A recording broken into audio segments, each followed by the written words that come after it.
Hello दोस्तों, welcome to all for my channel Takshika classes. Now मैं आज आपके लिए BEd सेकंड का टॉपिक है इवैल्यूएशन करना। एक लाइन में अगर हम इसका आंसर देखें तो वो आंसर है आपका कि मेजरमेंट के साथ साथ अगर हमें एनालिसिस भी करना है तो वो आपका हो जाता है इवैल्यूएशंस। सबसे सिंपल में आपका तरीका है कि आप कंफ्यूज नहीं होंगे। इसी तरीके से हम लेटेस्ट से लेटेस्ट वीडियो लाते रहेंगे और आपके लाइक करने से हमें पता चलता है कि हमारी मेहनत सफल हो रही है कि नहीं है। तो please like, share and subscribe जरूर करिए। इवैल्यूएशन क्या होता है? मेजरमेंट प्लस एनालाइज, यानी कि किसी भी ऑब्जेक्ट का कैरेक्टरिस्टिक्स का ऑब्जेक्ट पर्सन या एक्टिविटी या कैरेक्टरिस्टिक्स को मेजर करते हैं। मेजर करने के बाद भी अगर हम उसे एनालिसिस कर दें, विश्लेषण कर दें, तब हम उसको कहते हैं इवैल्यूएशन। यानी कि इवैल्यूएशन वो प्रोसेस है जिसमें मेजरमेंट के साथ साथ मेजरमेंट के बाद हम एनालाइज भी करते हैं। तो इसकी डेफिनेशन जेम्स एम वेलफील्ड में दी थी। मूल्यांकन किसी वस्तु अथवा क्रिया के महत्व को सामाजिक, सांस्कृतिक और वैज्ञानिक मानदंडों के आधार पर चिन्ह विशेष में प्रकट करने की प्रक्रिया है। मतलब evaluation is the assignment of symbol to phenomenon in order to characteristics the worth और value of the phenomenon usually with the reference to some social, culture and scientific standard. ये जेम्स एम वेलफील्ड ने दी थी, ये आप पढ़ सकते हैं एज इट इज। और अगर आप ईजी लैंग्वेज में देखें तो ईजी लैंग्वेज में ये आपकी ये डेफिनेशन आपको याद हो सकती है। मूल्यांकन में प्रक्रिया जिसमें किसी वस्तु, व्यक्ति या गतिविधि के किसी गुण के मापन से प्राप्त परिणाम का विश्लेषण। यानी कि हमने मेजरमेंट कर लिया सबसे पहले, अब मेजर के बाद जो रिजल्ट हमें मिला, हम उसका विश्लेषण कर सकें, उसकी व्याख्या कर सकें कुछ सामाजिक, सांस्कृतिक और वैज्ञानिक मानदंडों के आधार पे, ठीक है, तब हम उसको क्या कहते हैं? इवैल्यूएशन कहते हैं, मूल्यांकन कहते हैं। मतलब ये हुआ कि हमने मिल्क लिया, दूध लिया, हमने उसका मेजर कर लिया, उसको वैल्यूम को देख लिया, हमें पता चल गया ये 2 लीटर है, 3 लीटर है, 5 लीटर, ये तो हो गया मेजरमेंट।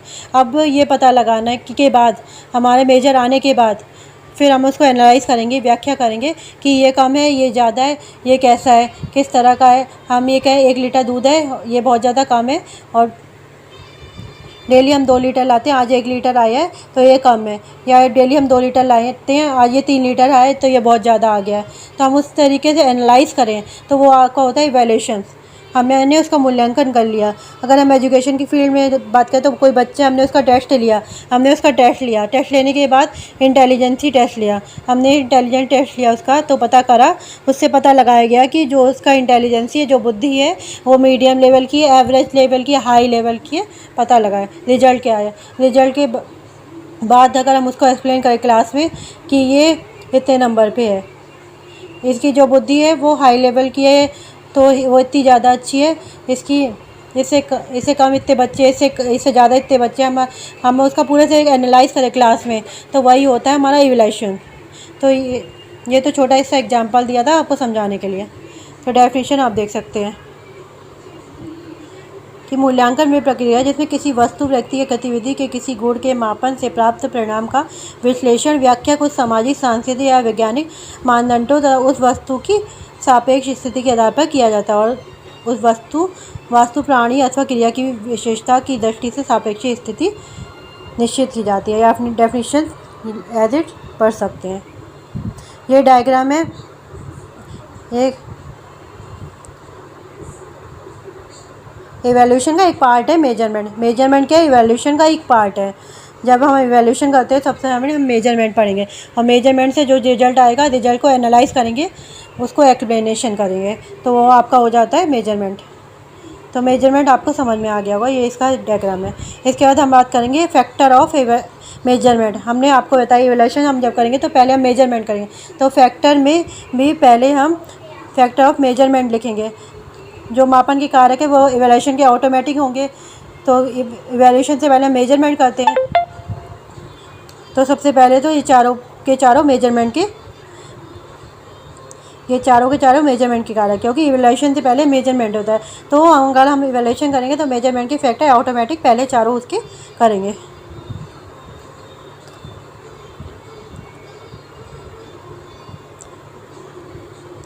ये वीडियो में पहले ही आपको करा चुकी हूँ फैक्टर ऑफ मेजरमेंट। अगर आपने वो वीडियो नहीं देखी तो प्लीज़ देख लीजिए। द ऑब्जेक्ट, पर्सन और activity any of which character had to measure. Object चाहिए हमें, फिर कैरेक्टरिस्टिक्स चाहिए जिसका मेजर करेंगे, फिर वो टूल चाहिए जिसके द्वारा हम मेजर करेंगे। अगर हम दूध का मेजर करें तो दूध नापने वाला चाहिए हमें, और वो पर्सन भी चाहिए जो मेजर करेगा। ये मैं पहले ही वीडियो में डिस्क्राइब कर चुकी हूँ। और जो एनालाइज कर रहे हैं उसके रिजल्ट के, उसके भी कुछ फैक्टर आएंगे, वो कौन कौन से होते हैं वो देख लेते हैं। नंबर 5 पे है, दो standard norms on the basic of the which the result of the measurement are analyser. यानी कि वो मानक, वो मानदंड जिसके आधार पर माप के परिणामों का हमारा जो रिजल्ट आया है, हमारा जो परिणाम आया उसको एनालाइज करके, उसको व्याख्या करके, जिस मानदंडों पर हम उसकी व्याख्या कर रहे हैं वो आपका हो गया।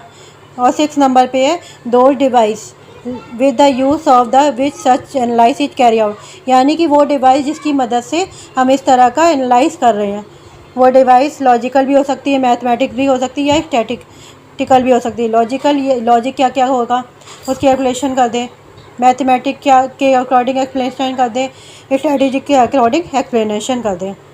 ठीक है, तो ये अब आपको ध्यान एक बात ये रखनी है कि कहीं ना कहीं आपको बुक में फैक्टर्स ऑफ एवोल्यूशन में आपको डायरेक्ट आपको 6 फैक्टर नहीं मिलेंगे, 1 2 3 4 5 6।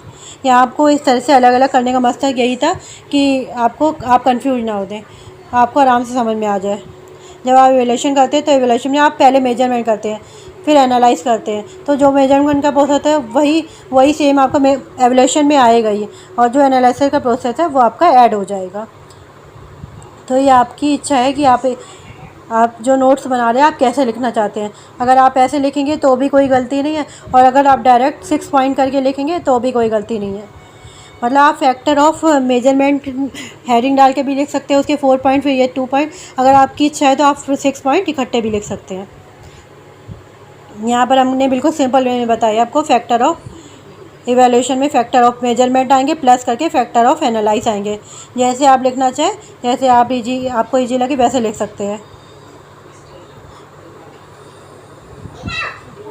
आपको यहाँ अलग अलग लिखने का मकसद ये है कि आपको क्लियर हो जाए। हम पढ़ेंगे शिक्षा में मूल्यांकन पद, स्टेप एवोल्यूशन इन एजुकेशन। शिक्षा में मूल्यांकन के पदों को भी इसी तरीके से डिवाइड किया हुआ है। सबसे पहले मेजरमेंट करेंगे तो मेजरमेंट के स्टेप को फॉलो करेंगे, और जो रिजल्ट आएगा उसके बाद एनालाइज करेंगे तो एनालाइज के स्टेप को फॉलो करेंगे। मेजरमेंट के है ही 4 वही है जो आप मेजरमेंट में पढ़े थे। जिन्होंने आपने वीडियो नहीं देखी है वो वीडियो देख लीजिए please. Definition of measure trait और aim and objective, selection suitable measurement tool और method, use of admission of measurement tool और टेक्निक, और रिजल्ट एंड रिकॉर्ड। मतलब मापने के लक्षण और उद्देश्यों को परिभाषित करना, उपयुक्त मापन उपकरण या विधियों का चयन, मापन उपकरण या तकनीकों के प्रशासन का उपयोग, परिणाम और रिकॉर्ड। ये वीडियो पहले ही दे चुकी है इसकी। अगर आपको वीडियो पसंद आए तो please like share and subscribe जरूर करें। स्टेप ऑन एनालाइसिंग में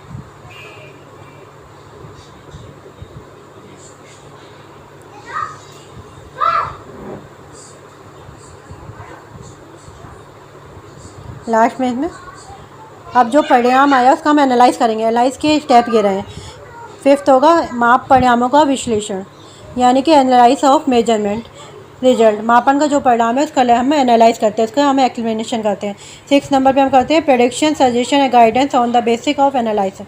जो भी हमारा विश्लेषण किया उसके आधार पर हम भविष्यवाणी कर सकते हैं, अपना कोई सुझाव दे सकते हैं, या कोई गाइडेंस देनी है वो दे सकते हैं। हमने कोई बच्चा उसकी इंटेलिजेंसी को मेजरमेंट किया और जो रिजल्ट आया उसको एक्सप्लेन कर दिया, एनालाइज कर दिया। एनालाइज के बाद, एक्सप्लेन के बाद हम क्या करेंगे, उसको अपनी तरफ से गाइडेंस दे सकते हैं, उसकी भविष्यवाणी कर सकते हैं कि ये बच्चा आगे चल के ये बनेगा या अब ये बनेगा। अगर कुछ कमी है तो उसको गाइडेंस दे सकते हैं, एडवाइस दे सकते हैं कि आपको ये करना चाहिए, आपको ऐसे पढ़ना चाहिए। और लास्ट में कंटिन्यूस टेस्टिंग ऑफ डिसीजन, या भी जो डिसीजन लिया है, जो निर्णय लिया है उसके कंटिन्यूसली आप उसको टेस्ट करते रहें कि आपका जो डिसीजन है सही है कि नहीं है। तो ये आपका हुआ evaluation, measurement plus analysis plus evolution. ये आप एक लाइन में याद कर लीजिए, आप बिल्कुल भी कंफ्यूज नहीं होंगे, आपको एग्जाम में सब याद रहेगा।